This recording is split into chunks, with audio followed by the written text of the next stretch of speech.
Welcome to today's Member Focus. I'm Eddie McBride, and we're going to hear about some Texas agribusiness insurance with Stoney today. And Stoney, thank you very much for both being a member of the Chamber. Thank you for being here today.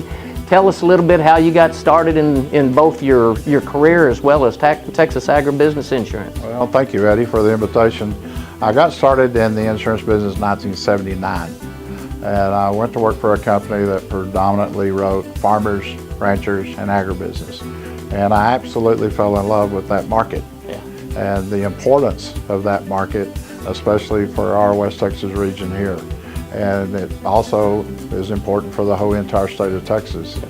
My career kind of evolved from that standpoint, and in 1993 I went to work for a company, and we focused predominantly on agribusiness. Agribusiness is, we think of cotton gins and grain elevators, but it's basically anything that you can eat, anything that you can wear. Food and fiber. Food and fiber. I mean, that is what agribusiness stands for. And then in 2010, I started Texas Agribusiness Insurance. I've worked for all these companies all these years. In 2010, had an opportunity to partner up with a company out of Des Moines, Iowa, and Berkeley Agribusiness Risk Specialist. That company, all they write is agribusiness. And so we've expanded that over the 6 years. We now go into New Mexico and into Oklahoma. Basically, you take a 250-mile radius of Lubbock. That's where we spend 98% of our time. Well, I certainly hear that passion, and isn't it nice to be able to focus in your life and in your career, what you do on a day-to-day basis for something like the agribusiness sector that you love so much. You've been a great member of our Ag Committee and supporting the Chamber for a long time, but the Agricultural Committee at the Chamber was the first committee that we actually ever formed back right around 1913 when we started. So agriculture is not only huge to the Chamber and our whole economy out here, but it is so great to have folks like you who have such a passion about it. And the reason I got involved with the Ag Committee is one of the things that we focus on is we give back to the community. We're a member of every association that our businesses are members of. We support those not only with our time, but also with our money. We wanted to be on that Ag Committee so that, again, we could share anything that we could learn through that committee, we could take it back out to the country.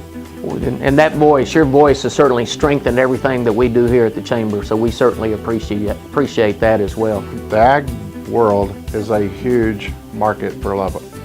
Huge. Yes, it is. Yeah, we go 250 miles out, but even those people, they'll end up in Lubbock. We look for agribusinesses that want to form a partnership. We are not a policy peddler. We look for partnerships, and we look for long-term relationships. Cotton gins are a predominant market because of where we're located. We're in the world's largest cotton patch. There's 223 cotton gins in the state of Texas. The vast majority of those cotton gins are right here in West Texas, right here in our own backyard. For example, we're coming up on harvest. We're going to insure that cotton from the time it comes off the stalk all the way to the gin to the warehouse. And that's important for that producer. We're going to take care of the producer. Even though we don't write producers, that's going to take care of him through that cotton gins insurance program. And that insurance is so important to those guys because obviously whenever there's a problem with the crop and everything, it's really a fallback position that their lives depend on that. They do not have a margin for error. So if one of those modules burns, or several of those modules burns, that just went his profit.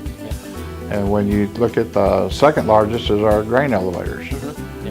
We're in a grain deficit region. We don't raise enough grain to feed all the cattle that we have to feed in West Texas.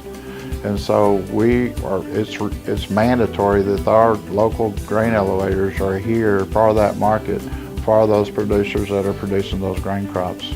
That's why we need guys like you to help us with your voice so that we'll know more, that when we go, whether it be Austin, whether it be especially Washington, D.C., that we do anything that we can to represent ag and those interests, and y'all do a good job. We congratulate you for your successes, and we're awful glad to call you a member of the Lubbock Chamber of Commerce.